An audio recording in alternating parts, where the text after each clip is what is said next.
आम आज उपस्थित अच्छु म्यूनिशिपालिटी अध्यक्ष महोदय प्रदीप कुमार प्रधान पाखे जलेश्वर जो बड़ बजार छक पाखर आपणकर जो उठा दुकानी मानकर ब्रिज उपर दुई साइड जो जाम एवं से निकट में पाखे जो माछ मार्केट रोड उपर शह शह गाड़ी छिड़ा हवा सहित एवं से ब्रिज टाक पूरा दुई साइड कभर करवा एवं ट्राफिक जो समस्या से देखा से बाबद आज आम साक्षात्कार नवा म्यूनिशिपालिटी चेयरमैन महोदय पाखर एसटीपी ओडिया न्यूज को प्रथम आपको स्वागत। ये जो बड़ बजार जो समस्या ट्राफिक समस्या यहाँ दीर्घ दिन धरिक चली विशेष कर जो गोटे साइड ब्रिज टाक अवरोध करवा एवं जो बड़ बजार छकरे जो गोटे रेस्ट रूम बस स्टाण्ड रेस्ट रूम अच्छी सेठी अवरोध कर दुकान मान जो उठा दुकान बसवा साइड जो माछ मार्केट और शह शह माने जो माने किणिया जाऊँ जो माने मोटरसाइकेल एवं सेठी लोड अनलोड कार्य से ब्रिज उपर जो पिकअप मान रखिकी ए बाबद आपणकर कौन प्रतिक्रिया? ये समस्या रोचे मुझे स्वीकार करुँच आम पौर परिषद से बाबद में सचेतन अच्छी बारंबार आम कार्यनिर्वाही अधिकारी को दायित्व देचु जो उठा दुकानी सब रखुंट केमती थैथान कर कारण समस्त पेट पाटना प्रति जड़े संवेदनशील राजनेता भाव में मोर चिंताधारा एवं परिवर्तन होनी से सदैव मनोभाव रखी किंतु सहित सदैव मनोभाव रहा सहित अन्य लोक भी किसी किसी असुविधा न हो से जत्नवान तेणु बारंबार अन्यत्र थैथान करने आम चिंता करूँ किसी कांश आम सफल होइछु। जो माछ मार्केट कथा कहले एक्चुअली कोरोना समय माछ मार्केट जलेश्वर हाट मध्य था परवर्ती समय जो सामाजिक दूरता कथा आसला से सामाजिक दूरता कथा आसला से माछ व्यवसायी को आनी ब्रिज आगे तत्कालीन प्रशासन कसाई आम निर्वाचित हो आसला 22 मसीहा निर्वाचित हो आसला जलेश्वरवासी जो दाबी था पूरा हाइजेनिक फिश मार्केट कर जत्नवान होती परिषद रे कथा उपस्थापन करी 1 कोटी टंका व्यवहार एक डीपीआर प्रस्तुत कराइला जो जगार जो माछ व्यवसायी मैंने बसी व्यवसाय कर जगार तो उन्नत मानव गोटे माछ मार्केट करने आम चिंता करी road side building department super engineer पाखु कंडीशनल परमिशन भी नहीं तत्कालीन जिलापाल अनुमोदन कर उद्देश्य थी कौन से माछ मार्केट भल के बन दिज्व एत ट्राफिक से समस्या आसबनी कारण से रेगुलेटेड सिस्टम आम करने व्यवस्था कर गोटे इटी व्यवस्था इटी मैंने कौन effluent treatment plant treatment plant रही जो माछ मार्केट जो डेली जो पानी सब बाहर व्यवहृत पानी से डायरेक्ट आउ जो पाखे जो वाटर चैनल अच्छी से वाटर चैनल डायरेक्ट जीवन से ट्रिट होगी से जो पानी निष्कासन जो नाल अच्छी से नाल भी जो जीवजंतु अच्छा से प्रति क्षति पहुँचबनी किंतु परवर्ती समय किसी व्यक्ति प्रश्न उठेले कि ना से माछ मार्केट एक्चुअली उपयुक्त जगह होना बोली कि जलेश्वर सहर सब बड़ समस्या कौन देख ये सरकारी जगार बहुत अभाव गत 4 वर्ष मध्य अनेक उन्नतमूलक काम आम करूँ आउ कि उन्नतमूलक काम अच्छी जहाँ करें स्थान अभाव छुटिया उदाहरण देखुँ तेणु तो गोटे मल्टीपर्पज हल्ट होती जहाँ कल्याण मंडप कहुँ ये कल्याण मंडप आम सहर में आम 4टा अनुमोदन कर गोटे कल्याण मंडप आम सहर बाहर पंचायत एरिया जाकर बाध्य कारण सहर मध्य जगह ना आउ गोटे जो कल्याण मंडपटे जानी खुशी हे लोक दान जगह कल्याण मंडप तो यार कहबार मोर प्रासंगिकता कौन जलेश्वर सहर मध्य सरकारी जगार बहुत अभाव जो अनेक गुड़े उन्नतमूलक काम आम मुंडर थिले भी आम ये वास्तव में कार्यकारी कर अबिका जो किसी लोकर ऑब्जेक्शन आसला जे माछ मार्केटा से न हो परवर्ती समय माने 6 नंबर और 9 नंबर वार्ड मझे जनसाधारण प्रस्ताव आसला पारिषद मान प्रस्ताव आसला से गोटे स्थान निरूपण कर से जगह बर्तमान सुधा हमको मिल पार तो जो जगह मिल न पार्टी तो माछ व्यवसायी को आम बंद कर तो से व्यवसाय कर व्यवसाय कर नेचुराली गाड़ी मोटर से पार्किंग हो ମୋଟରସାଇକେଲ ସ୍କୁଟର ପାର୍କିଂ ଯୋଗୁଁ ମଧ୍ୟ ଟିକେ ରାସ୍ତା ଅବରୋଧ ହେଉଛି। ଆଉ ଯେଉଁ କହିଲେ ପୁଲ ଉପରେ ଯେଉଁ ଦୈନନ୍ଦିନ ଯେଉଁ ଉଠା ବ୍ୟବସାୟୀ ବସୁଛନ୍ତି ସେମାନେ ବି ପେଟ ପାଟଣା ସେଠି ତାଙ୍କର ପାଇଁ ବସୁଛନ୍ତି, କିନ୍ତୁ ଅନେକ ସମୟରେ ମଧ୍ୟ ଆମ ପୌର ପ୍ରଶାସନ ତାଙ୍କୁ ମଧ୍ୟ ସେଥିରୁ ଉଠେଇକି ପୁଣି ସେମାନେ ପରବର୍ତ୍ତୀ ସମୟ ଆସି ବସୁଛନ୍ତି। ଆମେ ସେଥିପାଇଁ ଯତ୍ନବାନ। ଯଦି ଲୋକଙ୍କର ସମସ୍ୟା ହେଉଛି ଖୁବ୍ ଶୀଘ୍ର ମଧ୍ୟ ସେ ପାଇଁ ଆମେ ପଦକ୍ଷେପ ନେବୁ। ଦ୍ୱିତୀୟ କଥାଟି ଆପଣ ଯେଉଁ କହିଲେ ଯେ ବଡ଼ବଜାର ଛକରେ ଯେଉଁ ରେସ୍ ସେଟ୍ଟି ଅଛି, ରେସ୍ ସେଟ୍ ସମ୍ମୁଖରେ ବି କହୁଛନ୍ତି ଅବରୋଧ ହେଇଛି ବୋଲି, ସେଇଟା ମଧ୍ୟ ଆମ ନଜରକୁ ଅଛି। ଖୁବ୍ ଶୀଘ୍ର ମଧ୍ୟ ତାକୁ ଅବରୋଧ ମୁକ୍ତ କରାଯିବ ଏବଂ ଆମ ସହରକୁ ଯେମିତି ସର୍ବାଙ୍ଗ ସୁନ୍ଦର କରିହେବ ସେଥିପାଇଁ ବ୍ୟକ୍ତିଗତ ଭାବରେ ମୁଁ ସଦାସର୍ବଦା ଯତ୍ନବାନ ଏବଂ ମୋ ସହିତ ଆମ ପରିଷଦ ମଧ୍ୟ ଯତ୍ନବାନ। ନାଇଁ ଆପଣ ବର୍ତ୍ତମାନ ମାର୍କେଟ କମ୍ପ୍ଲେକ୍ସ କରିବାର କିଛି ଯୋଜନା ଅଛି ନା? ଜଳେଶ୍ୱରରେ ଯେହେତୁ ଆପଣ କହିବା ମୁତାବକ ଯେ ସରକାରୀ ଜାଗା ନଥିଲା ବେଳେ ଆମର ଯେଉଁ ଫ୍ଲାଏଓଭର ରେଲୱେ ଫ୍ଲାଏଓଭର ଯାଇଛି ଷ୍ଟେଟ୍ ବ୍ୟାଙ୍କ ପାଖରୁ, ସେଠି ଦୁଇ ସାଇଡ୍ରେ ସଡ଼କ ଅଛି ଏବଂ ତା ତଳେ ବିସ୍ତୀର୍ଣ୍ଣ ଜାଗା ମଧ୍ୟ ଅଛି। ଯଦି ସେଇଟାକୁ ଟୋଟାଲ ଆମେ ତାକୁ ମାର୍କେଟ କରିଦେଇ ପାରିବା ତାହେଲେ ଆଉ ଟ୍ରାଫିକ ସମସ୍ୟା ରହିବ ନାହିଁ। ତେଣୁ এই ବାବଦରେ ଆପଣଙ୍କର କ'ଣ ମତ? এই ବାବଦରେ ମୁଁ ନିର୍ଦ୍ଦିଷ୍ଟ ନ କହୁଛି, ଯେଉଁ ଫ୍ଲାଏଓଭର ବ୍ରିଜ୍ କଥା ଯେଉଁଟା କହୁଛି ସେଇଟା ହେଉଛି ରୋଡ୍ସ ଆଣ୍ଡ ବିଲ୍ଡିଂସ୍ ଡିପାର୍ଟମେଣ୍ଟ ଏବଂ ରେଲୱେର ମିଳିତ ଆନୁକୂଲ୍ୟରେ। ତ ଏବେ ସୁପ୍ରିମକୋର୍ଟର ଗୋଟେ ନିର୍ଦ୍ଦେଶନାମା ଆପଣମାନେ ସମସ୍ତେ ଅବଗତ ଥିବେ ଯେ ଫ୍ଲାଏଓଭର ବ୍ରିଜ୍ ତଳେ ସ୍ଥାୟୀ ଗୃହ ନିର୍ମାଣ କରିହେବ ନାହିଁ। ତ ସେଠି ମାର୍କେଟ କମ୍ପ୍ଲେକ୍ସ କରିବାର କୌଣସି ସମ୍ଭାବନା ଆସିପାରୁନି, କିନ୍ତୁ টেম্পোরারি সଲ୍ୟୁସନ୍ এই ଯେଉଁ ମାଛ ମାର୍କେଟର ଯେଉଁ ସମସ୍ୟା ଏବଂ ନୂଆ ଜାଗା ଆମେ ପାଇପାରୁନୁ, କିନ୍ତୁ ସହରବାସୀ ଆମେ ଦେଖୁଛୁ ବହୁତ ହନ୍ତସନ୍ତ ହେଉଛନ୍ତି। ସେଇ ମାଛ ମାର୍କେଟକୁ ପଶିଲେ ଯେଉଁ ଦୁର୍ଗନ୍ଧ ହେଉଛି ସେ ଦୁର୍ଗନ୍ଧରେ ସମସ୍ତେ ଯେଉଁମାନେ ବ୍ୟବସାୟୀ ସେମାନେ ବି ହନ୍ତସନ୍ତ ହେଉଛନ୍ତି, ସାଧାରଣ ଲୋକ ବି ହନ୍ତସନ୍ତ ହେଉଛନ୍ତି। ତ ତାର ସମାଧାନ ପାଇଁ 11 নম্বর ওয়ার্ଡ଼ର ଯେ ଆମର କାଉନସିଲର ଅଛନ୍ତି ଯେ ସୁଷମା କର ମ୍ୟାଡ଼ାମ୍, ସେ ପ୍ରାୟ 3 ମାସ ଖଣ୍ଡେ ପୂର୍ବରୁ 4 ମାସ ପୂର୍ବରୁ ଏକ ପ୍ରସ୍ତାବ ରଖିଥିଲେ ପରିଷଦ ବୈଠକ ଯେ ସେଇଠି ପିଣ୍ଡି କରାଯାଉ। ଫ୍ଲାଏଓଭର ବ୍ରିଜ୍ ଅଛି, ଫ୍ଲାଏଓଭର ବ୍ରିଜ୍ ତଳେ ପରମାନେଣ୍ଟ ଷ୍ଟ୍ରକ୍ଚର ସିନା ଆମେ ଦୋକାନ ଘର କରିପାରିବୁନି, ଯଦି ଛୋଟ ଛୋଟ ପିଣ୍ଡି ବନେଇ ଦିଆଯିବ ତାହେଲେ ସେଇଠି ମାଛ ମାଂସ ଉଭୟକୁ ସେଇଟା ବି ନେଇଯାଇପାରିବ ଖୋଲା। ଏବଂ ଯେଟା କହିଲେ ଠିକ୍ କଥା କହିଲେ ଯେ ଫ୍ଲାଏଓଭର ବ୍ରିଜ୍ ଉଭୟ ପାର୍ଶ୍ୱରେ ରାସ୍ତା ରହିଛି, ଗମନାଗମନ ସୁବିଧା ଅଛି। তো সেটি পার্কিং কলে মধ্যে অসুবিধা হবনি, যদি স্কুটার মোটরসাইকেল পার্কিং করা যায় অসুবিধা হবনি। তা বা ছোট চারি চকিয়া ছোট যান রোড ତା ସହିତ ସେଠି ଗୋଟେ ଆଉ ଗୋଟେ ଆଡଭାଣ୍ଟେଜ କ'ଣ ଦେଖିବେ, ସେଠି ପାଣି ନାଳ ମଧ୍ୟ ଅଛି। କାରଣ ଧରନ୍ତୁ ମାଛ ମାର୍କେଟଟେ ହେବ ବା ମାଂସ ମାର୍କେଟଟେ ହେବ,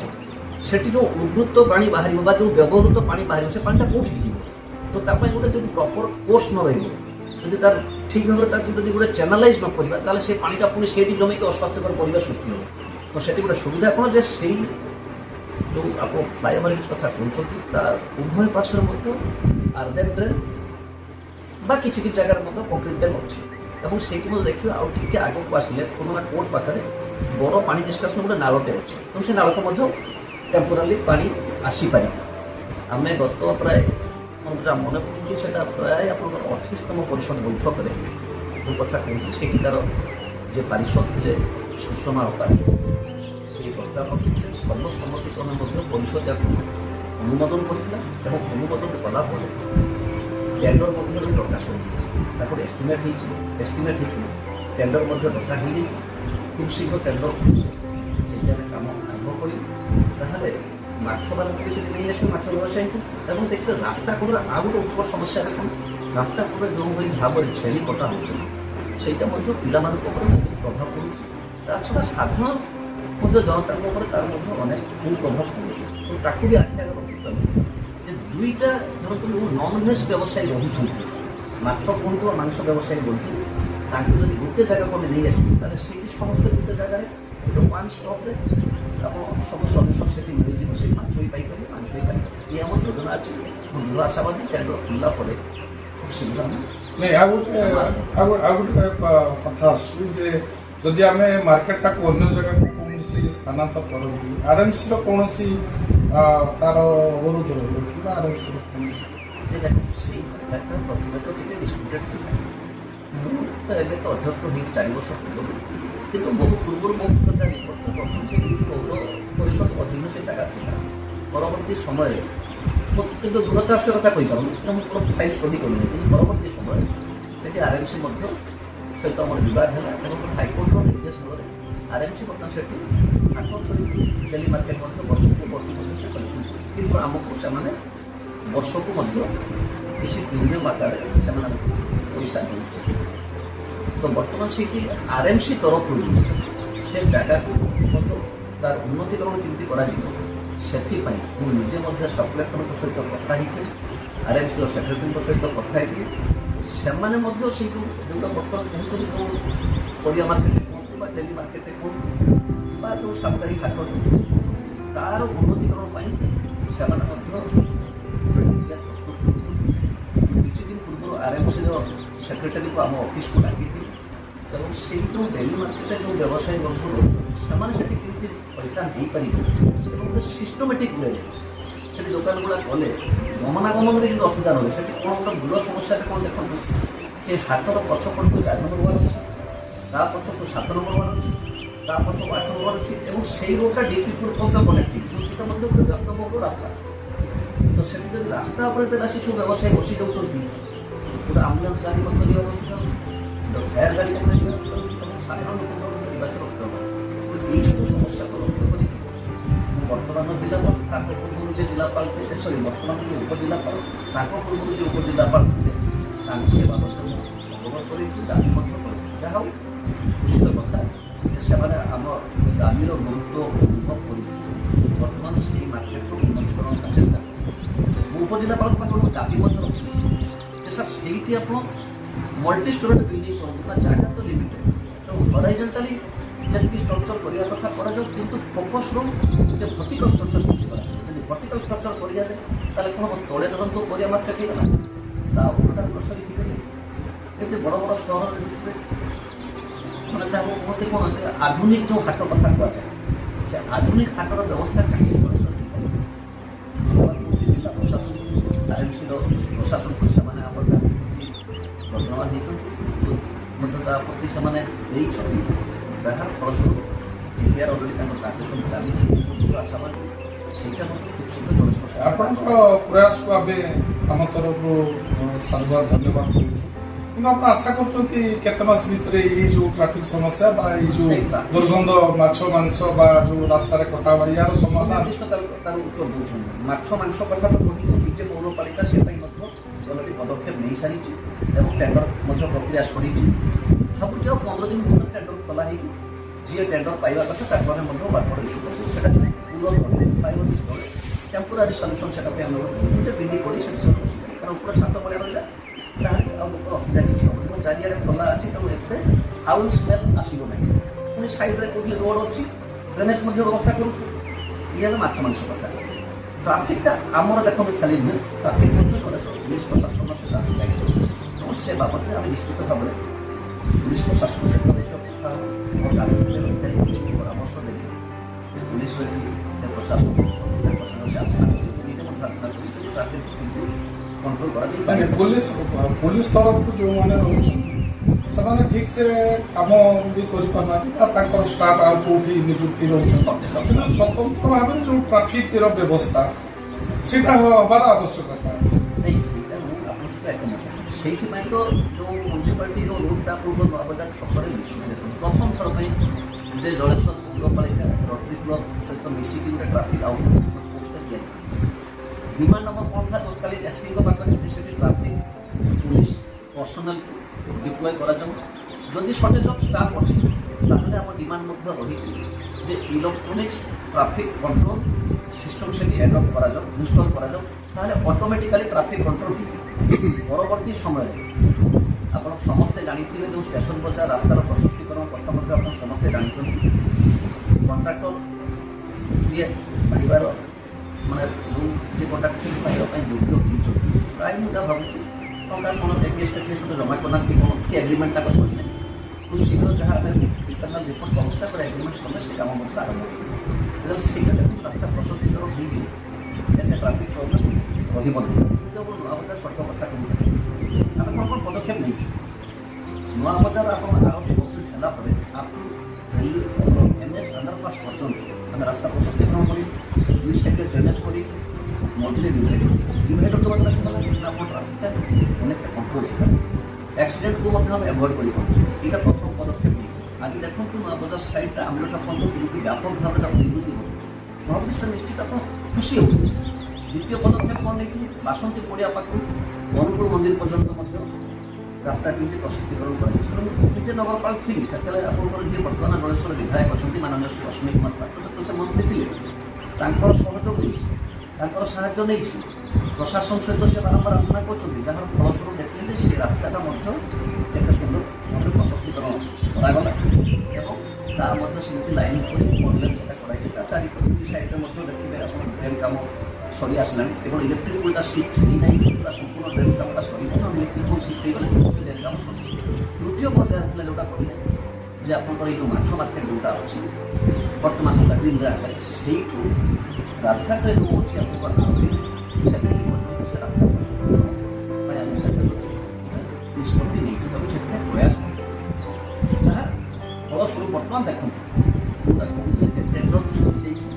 ଏଗ୍ରିମେଣ୍ଟ ଷ୍ଟେଜ୍ରେ ଅଛି ଏଗ୍ରିମେଣ୍ଟ ହେଇଗଲେ ସେ ରାସ୍ତା ପ୍ରଶସ୍ତିକରଣ ଯେତେବେଳେ ରାସ୍ତାଟା ପ୍ରଶସ୍ତିକରଣ ହେଇକି ମଝିରେ ଡିଭାଇଡର୍ଟେ ହେଇଯିବ ଅଟୋମେଟିକ୍ ଖାଲି ସୁନ୍ଦର ନୁହେଁ ଟ୍ରାଫିକ୍ଟା ବି କଣ୍ଟ୍ରୋଲ୍ ହେଇଯିବ ଏବଂ ସହରଟା ମଧ୍ୟ ଦେଖିବେ ତାର ଅଭିବୃଦ୍ଧିଟା খুব ত্বরান্বিত যেতলে গোটে দেখবে সহর সমস্ত সুবিধা সুযোগ গোটে সহরবাসী উপলব্ধ হয়ে যায় সহরবাসী মধ্যে মধ্যে গোটে আত্মবিশ্বাস বড়ি যায় সে ইচ্ছা মুতাবক ঘর দ্বারা করে সিকিওর ফিল করতে যেন আগামী 30 বর্ষ পাই 50 বর্ষ পাই আমি বর্তমান সিকিওর অছি অল এমিনিটিজ এটি পৌর প্রশাসন তরফ আমাকে মিলুছে দেখবে সে কেড়ে সুন্দর সব করে তার তার প্রতিফলন করবে সেটা সবটা সুন্দর দেখা যায় তো বর্তমান নূয়াবজার তো আপনারা দেখুଥିଲେ কেড়ে সুন্দর দেখা যাচ্ছে খুব শীঘ্র আমি ମଧ୍ୟ ଯୋଜନା ରଖିଛି ଆପଣ ଜାଣି ଖୁସି ହେବେ ନୂଆବଜାର ଯେଉଁ ଡିଭାଇଡର୍ ଅଛି ସେ ଡିଭାଇଡର୍ ମଧ୍ୟରେ ମଧ୍ୟ ଯେତେବେଳେ ଟୋଟାଲ ଲାଇନ୍ଟା ଯେତେବେଳେ ଚାଲିଯାଉଛି ଗୋଟେ ସମୟ ଆସୁଛି ଯେ ପୁରା ସହର ଭିତରେ ଲାଇନ୍ ଚାଲିଯାଉଛି ତାହେଲେ ସେଠି ଆମେ କିଛି ସୋଲାର ଲାଇନ୍ ବର୍ତ୍ତମାନ ମଧ୍ୟ ଲଗାଇବା ପାଇଁ ଯୋଜନା ରଖିଛୁ। ଏଇଟା କାହିଁକି କରୁଛୁ ନା ସେଫ୍ଟି ଅଫ୍ ଦ ଆପଣ ଭେରି ମଚ୍ ଏସେନ୍ସିଆଲ୍ ଫର୍ ଆସ୍ ସାଧାରଣ ଜନତାଙ୍କର ସେଫ୍ଟି ସବୁଠୁ ବଡ଼ ପ୍ରାଥମିକତା ଆମ ସମସ୍ତଙ୍କ ପାଇଁ ସେଥିପାଇଁ ମୁଁ ବର୍ତ୍ତମାନ ବିଧାୟକ ମାନନୀୟ ଶ୍ରୀ ଅଶ୍ୱିନୀ ପାତ୍ରଙ୍କୁ ଅନୁରୋଧ କରିଥିଲି ଯାହା ସେ ମଧ୍ୟ ତିନିଟି ସୋଲାର ଲାଇନ୍ ଲଗାଇବା ପାଇଁ ଅର୍ଥ ଦେବେ ବୋଲି ପ୍ରତିଶ୍ରୁତି ଦେଇଛନ୍ତି ଆଶା ରଖୁଛି ଆସନ୍ତା ଦୁର୍ଗା ପୂଜା ପୂର୍ବରୁ ମଧ୍ୟ ସେ ନୂଆବଜାର ସାଇଡ଼୍ରେ ଯେଉଁ ଡିଭାଇଡର୍ ଅଛି ତା ମଧ୍ୟରେ ସୋଲାର ଆପଣଙ୍କ ମ୍ୟୁନିସିପାଲିଟି ଭିତରେ ଯେଉଁ ଉନ୍ନୟନମୂଳକ କାର୍ଯ୍ୟ ମାନେ ପ୍ରସ୍ତାବ ବା ଯେଉଁ କାର୍ଯ୍ୟ କଲାବେଳେ କୌଣସି ମାନେ ଅନ୍ୟ ଦଳ ତରଫରୁ କୌଣସି ବାଧା ଆସୁଛି? ବହୁତ ଭାଗ୍ୟବାନ ମନେ ମୁଁ ଯେଉଁ ପରିଷଦକୁ ପ୍ରତିନିଧିତ୍ୱ କରୁଛି ମୋର ପରିଷଦର ସମସ୍ତ ପାରିଷଦ ଦଳମତ ନିର୍ବିଶେଷରେ ରାଜନୀତି ଊର୍ଦ୍ଧ୍ୱରେ ଉଠି ସେଟା ମୋତେ ସହଯୋଗ କରୁଛି। ଯାହା ଧନ୍ୟବାଦ। ଗୋଟେ ଟ୍ରିକି ପ୍ରଶ୍ନ ପଚାରିଲେ ଯେ ଏଠି ରାଜନୀତି କ୍ଷେତ୍ରରେ ଆମେ ସମସ୍ତେ ପ୍ରତିନିଧିତ୍ୱ କରୁଛେ ତାହେଲେ ଅନେକ ସମୟରେ ତ ଉନ୍ନୟନମୂଳକ କାମରେ କିଛି କେତେବେଳେ ବିରୋଧ ଆସୁଛି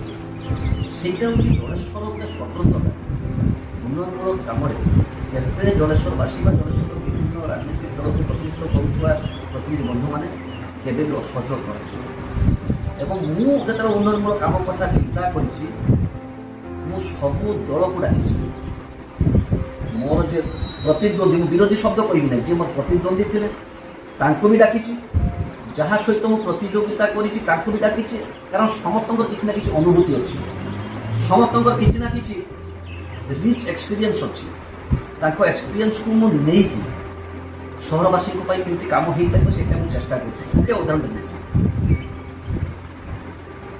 ଆମେ 2025 ମସିହାରେ ଯେଉଁ ଆମର ସ୍ୱାୟତ୍ତ ଶାସନ ଦିବସ ପାଳନ କରିଥିଲୁ ସେ ସ୍ୱାୟତ୍ତ ଶାସନ ଦିବସରେ ମୋ ପୂର୍ବରୁ ଯେତିକି ନଗରପାଳ ଅଛନ୍ତି ଯେତେ ଜଣ ନଗରପାଳ ଅଛନ୍ତି ମୁଁ ସମସ୍ତଙ୍କୁ ଡାକିଥିଲି ଗୋଟିଏ ମଞ୍ଚ ଏବଂ ଯେତେ ଜଣ ଉପନଗରପାଳ ଅଛନ୍ତି ମୁଁ ସମସ୍ତଙ୍କୁ ଗୋଟେ ମଞ୍ଚକୁ ଡାକିଥିଲି। ଧନ୍ୟବାଦ ଦେଉଛି ପ୍ରାୟ ସମସ୍ତେ ମଧ୍ୟ ଆସିଥିଲେ ଏବଂ ତାଙ୍କଠୁ ମୁଁ ପରାମର୍ଶ ନେଇଥିଲି। ଇଏ ହେଲା 25 ମସିହା କଥା ସେମିତି 24 ମସିହା କଥା ସେମିତି 25 ମସିହାରେ ମଧ୍ୟ ଯେତେ ପୂର୍ବତନ ବିଧାୟକ ଥିଲେ ମୁଁ ସମସ୍ତଙ୍କୁ ଗୋଟେ ମଞ୍ଚକୁ ଆହ୍ୱାନ କରିଥିଲି ଯେ ସମସ୍ତଙ୍କ ସହଯୋଗ କାମନା କରୁଥିଲି ଯେ ସମସ୍ତଙ୍କର ସହଯୋଗରେ ସମସ୍ତଙ୍କର ପରାମର୍ଶରେ ଜଳେଶ୍ୱର ସହର କିଭଳି ଭାବରେ ବଢ଼ିପାରିବ ତା ସହିତ ମଧ୍ୟ ମୁଁ ସିଭିଲ୍ ସୋସାଇଟିର ମଧ୍ୟ ମତାମତ ନିଏ ବରିଷ୍ଠ ନାଗରିକଙ୍କର ମତାମତ ନେଇଛି ଏବଂ ସେମାନଙ୍କର ମତାମତକୁ ଆଧାର କରି ଜଳେଶ୍ୱର କେମିତି ବ୍ୟାପକ ବିକାଶ ହେଇପାରିବ ଯେ ବୃହତ୍ତର ଜଳେଶ୍ୱର କଥା ଚିନ୍ତା କରାଯାଇପାରିବ ସେଥିପାଇଁ ମୁଁ ଚେଷ୍ଟା କରୁଛି। ମୋର ଯେ ସ୍ୱପ୍ନ କ'ଣ ଥାଏ ତାହେଲେ ମୁଁ ଚାହୁଁଛି ସ୍ୱପ୍ନ ହେଉଛି ଜଳେଶ୍ୱର ତ ଯାହା ଯାହା ଉନ୍ନୟନମୂଳକ କାମ ଥିବ ଆପଣମାନେ ଜାଣିଛନ୍ତି ମୋ ସମୟରେ ମୁଁ ବର୍ତ୍ତମାନ ଯଦି ସେଟା ଆପଣଙ୍କ ଆଗରେ ଉପସ୍ଥାପନ କରିବି ତାହେଲେ ଏଇଟା ଲାଗିବ ଯେ ନିଜର ଋଣ ନିଜେ ବଦଳା ଲୋକଙ୍କ ଉପରେ ଛାଡ଼ିଦେବା ଯେ ପୂର୍ବରୁ ଜଳେଶ୍ୱର ବର୍ତ୍ତମାନ ଜଳେଶ୍ୱର ଭିତରେ କ'ଣ ବିକାଶ ହେଇଛି ତ ମୁଁ ଅନ୍ତପକ୍ଷେ ଆତ୍ମପ୍ରଚାରରେ ଆକୁ ଲିପ୍ତ ରହିବି କିନ୍ତୁ ମୋର ସ୍ୱପ୍ନ ହେଉଛି ଏଇଟା ଗୋଟେ ବିସ୍ତାରିତ ବୃହତ ଜଳେଶ୍ୱର ମୋର ଦାବି ରହୁଛି ସରକାରଙ୍କ ପାଖରେ ଆପଣଙ୍କ ଜରିଆରେ ଯେ ଯେଉଁ ଟୁଲ ପ୍ଲାଜା ରହୁଛି ସେ ଟୁଲ ପ୍ଲାଜା ପାଖରେ ଦେଖିବେ ଗୋଟେ ଆମର ଅଛି ପୌର ପ୍ରଶାସନର ସେଠି ଗୋଟେ ଅଛି ଏଫଏସଟି ଅଛି ଟୋଟାଲ ସ୍ଲସ୍ ଟ୍ରିଟମେଣ୍ଟ ପ୍ଲାଣ୍ଟ ସେଠି ଅଛି ସେତିକି ପର୍ଯ୍ୟନ୍ତ ପୌରପାଳିକାକୁ ଏକ୍ସଟେଣ୍ଡ କରାଯାଉ କାରଣ ସେଇଠି ବସ୍ ଷ୍ଟାଣ୍ଡ ପାଖକୁ ଯାଉଛି ସେଇଠି ଏପଟରେ ଗୋଟେ ଆପଣଙ୍କର ଟ୍ରକ୍ ଟର୍ମିନାଲଟା ହେବାକୁ ଯାଉଛି ଏଇ ଯେଉଁ ବସ୍ ଷ୍ଟାଣ୍ଡ ଏ ବସ୍ ଷ୍ଟାଣ୍ଡ ପାଇଁ ମାନେ ଦିବାରାତ୍ରି ମୁଁ ପ୍ରୟାସ କରିଛି ଯେ ସେଠି କେମିତି ବସ୍ ଷ୍ଟାଣ୍ଡ ଆମ ସହର ମଧ୍ୟରେ ଜାଗା ନାହିଁ ତ ସେ ଜାଗା କେମିତି ଆମକୁ ମିଳିପାରିବ ସେଇଟା କମିଶନର କମର୍ସିଆଲ ଟ୍ୟାକ୍ସର ଜାଗା ଥିଲା ତାକୁ କେମିତିକା ଆପଣଙ୍କର ଟ୍ରାନ୍ସଫର କରାଯାଇପାରିବ କମର୍ସିଆଲ ଟ୍ରାନ୍ସପୋର୍ଟ ଡିପାର୍ଟମେଣ୍ଟକୁ ସେଥିପାଇଁ ପ୍ରୟାସ କରିଛି ବିଳମ୍ବରେ ହେଲେ ମଧ୍ୟ ସୁଫଳ ମିଳିଛି ଏପଟେ ରାସ୍ତାର ବାହାର ପଟରେ 15 ଏକର ଜାଗା ଉପରେ ଟ୍ରକ୍ ଟର୍ମିନାଲ ହବାକୁ ଯାଉଛି ବୋର୍ଡର ଏରିଆ ଯଦି ଟ୍ରକ୍ ଟର୍ମିନାଲରେ ଖାଲି ଟ୍ରକ୍ ଚାଳକ ବା ହେଲ୍ପର ସେମାନେ ଯେ ବେନିଫିଟ୍ ପାଇବେ ତାଙ୍କୁ ସେଠି ରୋଜଗାର ବଢ଼ିଯିବ ଲୋକଙ୍କର ଯେତେବେଳେ ଭିତ୍ତିଭୂମିର ଯେତେବେଳେ ବିକାଶ ହେବ ଲୋକଙ୍କର ଇନକମ୍ ମଧ୍ୟ ବଢ଼ିଯିବ ତ ଅଞ୍ଚଳବାସୀ ରୋଜଗାର ପାଇବେ ତ ଆର ପଟେ ବସ୍ ଷ୍ଟାଣ୍ଡ ରହିଲା ଗୋଟେ ଟ୍ରକ୍ ଟର୍ମିନାଲ ରହିଲା ସେଠି ଗୋଟେ କୋର୍ଟର ବିଲ୍ଡିଂ ରହିଲା ସେପଟକୁ ଆପଣଙ୍କର ଗୋଟେ ଆପଣଙ୍କର ମଧ୍ୟ ସେଠି ଗୋଟେ ଅଫିସ କରୁଛି ଷ୍ଟ୍ରକ୍ଚରଟେ କରୁଛି ତ ସେଇ ଅଞ୍ଚଳଟା ବଢ଼ିଯାଉ ଏପଟେ ମୋର ଦାବି ରହୁଛି ଆମେରିକା ପର୍ଯ୍ୟନ୍ତ ସହରଟା ବଢ଼ିଯାଉ ସେପଟେ ରାଜକୋଟ ପର୍ଯ୍ୟନ୍ତ ବଢ଼ିଯାଉ ତାହେଲେ ଆମର ସ୍ୱପ୍ନ କ'ଣ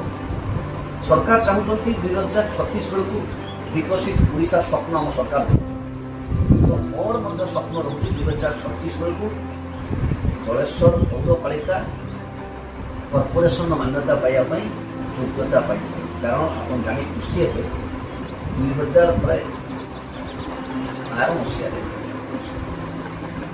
ବର୍ତ୍ତମାନ ଯେ ରାଜ୍ୟ ସରକାରଙ୍କ ଯେ ଉପମୁଖ୍ୟମନ୍ତ୍ରୀ ଅଛନ୍ତି ମାନନୀୟ ଶ୍ରୀ କନକ ବର୍ଦ୍ଧନ ସିଂହ ସେତେବେଳେ ସେ ନବନିର୍ମାଣ ମନ୍ତ୍ରୀ ଏହି ପୌରପାଳିକା ଅଫିସକୁ ସେ ଗସ୍ତରେ ଆସିଥିଲେ ସେ ସମୟରେ ଏଇଟା ବିଜେପି କ୍ଷେତ୍ର ପରିଷଦ ମୁଁ ତାଙ୍କ ପାଖରେ ଦାବି ରଖିଛି ସେତେବେଳେ ମୁଁ ପାରିଷଦ ଯେ ସାର୍ ଜଳେଶ୍ୱରକୁ ପୌରପାଳିକାର ମାନ୍ୟତା ନାହିଁ ସେ କହିଲେ ଜଷ୍ଟିଫିକେସନ୍ କ'ଣ କରିବେ କ'ଣ ଗ୍ରାଉଣ୍ଡ ଆପଣ ଡିମାଣ୍ଡ କରୁଛୁ ସେଟା ମୁଁ କହିଥିଲି ସାର୍ କିନ୍ତୁ ପୌରପାଳିକା ହେବାକୁ ହେଲେ 25,000 ଜନସଂଖ୍ୟାର ଆବଶ୍ୟକତା ରହିଛି 2011 ଜନଗଣନା ଅନୁଯାୟୀ ଜଳେଶ୍ୱର ସହରରେ 25,000ରୁ ଅଧିକ ଅଧିବାସୀ ରହୁଛନ୍ତି ତେଣୁ ସେଇଟା ସବୁଠୁ ଭ୍ୟାଲିଡ୍ ଗ୍ରାଉଣ୍ଡ ଯେ ଆପଣଙ୍କୁ ଏଇଟା ଆମର ପୌରପାଳିକାର ମାନ୍ୟତା ମିଳିବ ତେଣୁ ପରବର୍ତ୍ତୀ ସମୟରେ 2014 ମସିହାରେ ବର୍ତ୍ତମାନର ଯେ ବିରୋଧୀ ଦଳ ନେତା ଅଛନ୍ତି ସେତେବେଳେ ସେ ଓଡ଼ିଶାର ମୁଖ୍ୟମନ୍ତ୍ରୀ ଥିଲେ ମାନନୀୟ ଶ୍ରୀ ନବୀନ ପଟ୍ଟନାୟକ ସିଏ ପୌରପାଳିକା ମାନ୍ୟତା ଯାହା ହଉ ମାନେ ଶୁଣି ଖୁସି ଲାଗିଲା ଆପଣଙ୍କର ଯେଉଁ ଡେଭଲପମେଣ୍ଟ ହିଷ୍ଟ୍ରି ଇଏ ନିଶ୍ଚିତ ଭାବରେ ମାନେ ଆପଣ ଥିବା ଅବସ୍ଥାରେ କାର୍ଯ୍ୟକାଳ ଭିତରେ ଇଏ ଡେଭଲପମେଣ୍ଟ ହିଷ୍ଟ୍ରି ବା ସତ ହଉ ବା ପୂରଣ ହଉ ଲୋକଙ୍କର ସମସ୍ୟା ନିଶ୍ଚିତ ଭାବରେ ଦୂରୀକରଣ ହେବ ଆଉ ଗୋଟେ ପ୍ରସ୍ତାବ ମୁଁ ରଖିବା ପାଇଁ ଚାହିଁବି ଯେ ଆପଣ ଯେଉଁଦିନ ଆପଣଙ୍କର ଅଧିବେଶନ ବା ଯେଉଁ କାଉନସିଲର ମିଟିଂ ହେଉଛି ସେଇଠି ସାମ୍ବାଦିକମାନଙ୍କ ଗୋଟେ ଆହ୍ୱାନ କରାଯାଉ ସେମାନଙ୍କୁ ଇନକ୍ଲୁଡ କରାଯାଉ ବିଭିନ୍ନ ପ୍ରକାର ସୂଚନା ସେଥିରେ କିଛି ଅସୁବିଧା ନାହିଁ ସତ କଥା ସମସ୍ତ ସାମ୍ବାଦିକ ଏକା ସାଙ୍ଗରେ ବସିଲା ଭଳିଆ ସେଠି ସ୍ପେସ୍ ଆମ ପାଖରେ ନାହିଁ କାରଣ ଆମର ପାଖାପାଖି 17 ପାରିଷଦ ତାପରେ ମୁଁ ନିଜେ ରହୁଛି ଏଡୁସା ରହୁଛି ବିଭାଗୀୟ ଅଧିକାରୀ କର୍ମଚାରୀ ରହୁଛନ୍ତି ତାପରେ ସେଠି ସ୍ପେସ୍ ହେଉନାହିଁ ଏବେ ସବୁ ଆମର ପୁରା ଯେଉଁ ମିଟିଂ ଯେଉଁ ହେଉଛି ମିଟିଂ ମଧ୍ୟରେ ସାମ୍ବାଦିକ ବନ୍ଧୁଙ୍କୁ ବସିବା ପାଇଁ କିନ୍ତୁ ପ୍ରସ୍ତାବଟା ଆଜ୍ଞା ସ୍ୱାଗତ ଗଣତାନ୍ତ୍ରିକ ଅବସ୍ଥାରେ ଯେମିତି କାମ ହେଉଛି ସେଥିପାଇଁ ଆମେ ଲୋକଙ୍କ ପାଖରେ ପ୍ରଥମ ଉତ୍ତର ପାଇବୁ ତ ଲୋକଙ୍କ ପାଖରେ ଉତ୍ତରଦାୟୀ ହେଲେ ଆପଣମାନେ ହେଉଛି ମାଧ୍ୟମ ଏଟଲିଷ୍ଟ ମୁଁ ଚେଷ୍ଟା କରିବି ଯେତେବେଳେ ଆମର ପରିଷଦ ବୈଠକ ହେଉଛି ବୈଠକ ସରିଲା ପରେ ଗଣମାଧ୍ୟମର ବନ୍ଧୁମାନଙ୍କୁ ଡାକିକି ଯେ ବୈଠକରେ କ'ଣ ନିଷ୍କର୍ଷ ଆସିଲା ସେଇଟା ଏଟଲିଷ୍ଟ ଚେଷ୍ଟା କରିବି ଆପ୍ରାଇଜ୍ କରିବା ପାଇଁ ଭଲ ପ୍ରସ୍ତାବ ମୁଁ ଆପଣଙ୍କୁ ସାଧୁବାଦ ଜଣାଉଛି ଯେ କିନ୍ତୁ ମୋର ସମସ୍ୟା ମଧ୍ୟ ଏଇଟା ସେଟାকে ଆପଣମାନଙ୍କୁ ସେୟାର କରୁଛି ଆଉ ଆପଣମାନେ ଜଳେଶ୍ୱର ଦରକାର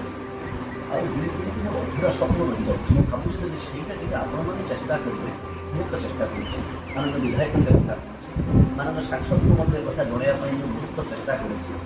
ଯେ ଆପଣମାନେ ସମସ୍ତେ ଲାଗିବେ ସେ 3ଟା ସ୍ୱପ୍ନ ବି ସାକାର ହେଇପାରିବେ ତ প্রথম কথা কম বহুত বড় আগিয়ে নিয়েছি যে জলেশ্বর সহরটাকে মাস্টার প্লান মধ্যে অন্তর্ভুক্ত করা যাকে কোন সিটি মাস্টার প্লান শেষ পর্যায়ে পৌঁছলেন খালি ড্রাফট পাবলিকেশন হব যে আপনার ডাইরেক্টর টাউন প্ল্যানিং যদি সেটা এলাও করে দেবে তাহলে ড্রাফট পাবলিকেশন হলে অবজেকশন সজেশন রাখবে পুরো পাবলিক হিয়ারিং হবে লাইন ডিপার্টমেন্টকে ডকাইব সেটা সরিগলে ফাইনাল পাবলিকেশন আসবে ଯାହା ସଦସ୍ୟ ଆସିବ ତାକୁ ନେଇ ଗଭର୍ଣ୍ଣମେଣ୍ଟକୁ ବିଚାର କଲା ପରେ ପୁରା ଫାଇନାଲ ପବ୍ଲିକେସନ ଫାଇନାଲ ପବ୍ଲିକେସନ ପରେ କ'ଣ ମାଷ୍ଟର ପ୍ଲାନ୍ଟା ଘୋଷଣା ହେଇଗଲେ ଏଇ ଯେଉଁ ଦେଖୁନ ଅନପ୍ଲାନ୍ଡ ୱେରେ ଟାଉନଟା ବଢ଼ି ଯାଉଛି ସେଟା ହେବନି ଏହା ପ୍ଲାନ୍ ୱେରେ ବଢ଼ିବ ପ୍ଲାନ୍ ୱେରେ ବଢ଼ିଲେ ଭବିଷ୍ୟତ ଜଳେଶ୍ୱର ଯେଉଁଟା ସେ ଗୋଟେ ସମୃଦ୍ଧ ହେବ ଏବଂ ଦେଖିବେ ଗୋଟେ ବୈଭବଶାଳୀ ହେବ ସୁରକ୍ଷିତ ଜଳେଶ୍ୱର ହେବ ଇଏ ହେଲା ପ୍ରଥମଟା ଏବଂ ସେଟା ମଧ୍ୟ ବହୁତ ବାଟ ମୁଁ ଆଗେଇ ନେଇଯାଇଛି ଦ୍ୱିତୀୟ ସ୍ୱପ୍ନ ମୋର କ'ଣ ଯେ କିଛି ଅଧୁରା ସ୍ୱପ୍ନ ଯେଉଁ କଥା କହୁଥିଲି ଦ୍ୱିତୀୟ ଅଧୁରା ସ୍ୱପ୍ନ ହେଉଛି যে স্টর্ম ওয়াটার মাস্টার প্ল্যান এমনি সিটি মাস্টার প্ল্যান কথা কইলি যে ড্রেনেজর মাস্টার প্ল্যান মধ্যে হওয়া দরকার ড্রেনেজর মাস্টার প্ল্যান হেলে কোন হব সহর যেତିকি লোক ব্যবহার করছেন পানি সেটা গ্রে ওয়াটার কোন ব্ল্যাক ওয়াটার কোন তাকে চ্যানেলাইজ করি যাকে ট্রিটমেন্ট করি কোটি সোর্সে পকাইবা তা সহিত বর্ষা দিনের যে উদ্বৃত্ত পানি আসুଛି পশ্চিমবঙ্গରେ ସେଥିରେ ମଧ୍ୟ ଆମେ ଯଥେଷ୍ଟ କ୍ଷତିଗ୍ରସ୍ତ ହେଉଛୁ ଆମ ଅଞ୍ଚଳ ଚାଷୀ ଭାଇମାନେ ମଧ୍ୟ ବହୁତ କ୍ଷତିଗ୍ରସ୍ତ ହେଉଛନ୍ତି ତ ତାର ଗୋଟେ ପୋଷ୍ଟ କ୍ରିଏଟ୍ କରାଯାଏ ସେଥିପାଇଁ ମୁଁ ପ୍ରଥମେ ଚେଷ୍ଟା କରିଥିଲି 2022 ମସିହା ନିର୍ବାଚନ ଇତିହାସରେ ଗୋଟେ ମହାନାଳ ଖନନ କରିଥିଲି ମହାନାଳ ଖନନ କରିବା ଉଦ୍ଦେଶ୍ୟ କ'ଣ ଥିଲା ମୁଁ ବେଙ୍ଗଲ ପାଣିକୁ ସେ ଟାଣି ନେଇପାରିବି କିନ୍ତୁ ମୋ ସହର ଭିତରେ ଯେଉଁ ସବୁ ପାଣି ରହୁଛି ତାକୁ ଗୋଟେ କେମିତି କ'ଣ ପୋଷ୍ଟ କ୍ରିଏଟ୍ କରିକି ସୁବର୍ଣ୍ଣରେଖା ନଦୀ ଦେଇ ପକେଇ ପାରିବି ମୁଁ ଜାଣିନି ସେଥିରେ କେତେ ସମ୍ପର୍କ କେତେ ବିପଦ କିନ୍ତୁ ଗୋଟିଏ ଜିଲ୍ଲାରେ ସେଟା ଦୃଢ଼ତାର ସହ କହିବି ସେଇ ମହାନାଳ ଖନନ ପରେ ପ୍ରାୟ ସହର ମଧ୍ୟରେ ଯେଉଁ ଆଗରୁ ଗୋଟେ ଆପଣ ଧାରଣା ଥିଲା ଯେ ଅଳ୍ପ ବର୍ଷାରେ ବି ଦୋକାନ ଭାଇମାନଙ୍କ ଘରେ ପାଣି ପଶୁଥିଲା କିଛି ଲୋକଙ୍କ ଘରେ ଯେଉଁମାନେ ଡାଉନ୍ ଲାଇନ୍ ରହୁଛନ୍ତି ତାଙ୍କ ଘରେ ପାଣି ପଶୁଥିଲା ଏବେ ସେ ସମସ୍ୟା ନାହିଁ କରିଥିଲା ଆପଣମାନେ ଆକୁ ଭେରିଫାଏ କରି ଦେଖିବେ ଯେଉଁଟା ମୁଁ ଠିକ୍ କହୁଛି କି ଭୁଲ କହୁଛି ଶେଷ ଅଧୁରା ସ୍ୱପ୍ନ ତତ୍କାଳୀନ ଯେଉଁ ଶିଳ୍ପମନ୍ତ୍ରୀ ଥିଲେ ମାନେ ପ୍ରତାପ ଦେବ ମୋତେ ତାଙ୍କ ପାଖରେ ନଗରପାଳ ହିସାବରେ ଦାବି କରିଥିଲି ଯେ ଜଳେଶ୍ୱର ସହର ମଧ୍ୟରେ ଏକ ଇଣ୍ଡଷ୍ଟ୍ରିଆଲ ପାର୍କ କିନ୍ତୁ ଦୁଃଖ କଥା ଯେ ଜଳେଶ୍ୱର ସହର ମଧ୍ୟରେ ସରକାରୀ ଜାଗା ନ ରହିବା ଯୋଗୁଁ ନଥିଲା ସହର କିନ୍ତୁ ମାନନୀୟ ଶିଳ୍ପମନ୍ତ୍ରୀ ତତ୍କାଳୀନ ଶ୍ରୀ ପ୍ରତାପ ମୋ ଦାବିକୁ ଗୁରୁତ୍ୱ ଦେଇଥିଲେ ଏବଂ ମୁଁ ଯେଉଁ ଦରଖାସ୍ତ ଦେଇଥିଲି ସେ ଦରଖାସ୍ତ ସେ ସମୟରେ ଜଳେଶ୍ୱର ବିଧାୟକ ତଥା ଓଡ଼ିଶା ସରକାର ମୁଖ୍ୟମନ୍ତ୍ରୀ ମାନନୀୟ ଶ୍ରୀ ଅଶ୍ୱିନୀ ପାତ୍ର ତାକୁ ରେକମେଣ୍ଡ କରିଥିଲେ ଚାଲନ୍ତି ଠାରେ ଇଣ୍ଡୋକୁ ପାଖାପାଖି 88 ଏକର ଜାଗା କିଣିବା ପାଇଁ ମୋର ଯେତିକି ଧାରଣା ଅଛି ଦୁଇଟା କମ୍ପାନୀ ସହିତ ମଧ୍ୟ MOA ସରିଲାଣି କିନ୍ତୁ ଜଳେଶ୍ୱର ସହରରେ କାହିଁକି ଶିଳ୍ପ ଜଗତର ଉନ୍ନତି ହେଇପାରୁନାହିଁ ଜଳେଶ୍ୱର ସହର ଉପକଳ୍ପରେ କାହିଁକି ଶିଳ୍ପ ଜଗତର ପାଦ ପଡ଼ିପାରୁନି ସେଇଟା ଆମ ସମସ୍ତଙ୍କର ଦାୟିତ୍ୱ ସେ ବାବଦରେ ଚିନ୍ତା କରିବା ଦେଖନ୍ତୁ ଉନ୍ନତି ବା ବିକାଶ ମାନେ କେବଳ ରାସ୍ତା ବା କିଛି ଡ୍ରେନ୍ କରିବା ସେଇଟା କେବଳ ବିକାଶର ଚିତ୍ର ନୁହେଁ ଯଦି ଆପଣ ଜଳେଶ୍ୱରବାସୀଙ୍କର ଭବିଷ୍ୟତ ପାଇଁ ଚିନ୍ତା କରୁଛନ୍ତି ଯଦି ଜଳେଶ୍ୱର ସହରର বা জଳେଶ୍ୱର ସହର ଉପକୂଳିତ ଅଞ୍ଚଳ ଯଦି ଭବିଷ୍ୟତ ଚିନ୍ତା କରୁଛନ୍ତି ତାହେଲେ ଆମକୁ ବିଭିନ୍ନ ସମୟରେ ଲୋକଙ୍କୁ କେମିତି ରୋଜଗାର ଦେବାକୁ ପଡ଼ିବ ସେ ବାବଦରେ ଲୋକଙ୍କୁ କେମିତି ରୋଜଗାର ଦେବାକୁ ପଡ଼ିବ ସେ ବାବଦରେ ଆମକୁ ଚିନ୍ତା କରୁଛନ୍ତି ଯେଉଁମାନେ ନେତୃତ୍ୱ ନେଉଛନ୍ତି କି ତାଙ୍କର ଦାୟିତ୍ୱ ଯେ ଆଗାମୀ 50 ବର୍ଷ ପାଇଁ ଜଳେଶ୍ୱର ସହରବାସୀ କେମିତି ରୋଜଗାର ପାଇବେ ସେଇଥିପାଇଁ ମୁଁ ଚିନ୍ତା କରିଥିଲି ଯେ ସହର ମଧ୍ୟ ହଉ ଯଦି ଜାଗା ନାହିଁ ତାହେଲେ ସହର ଉପକୂଳରେ ହଉ ଏଠି ଶିଳ୍ପ ଜଗତର ପ୍ରଥମେ ପାଦ ପଡ଼ୁ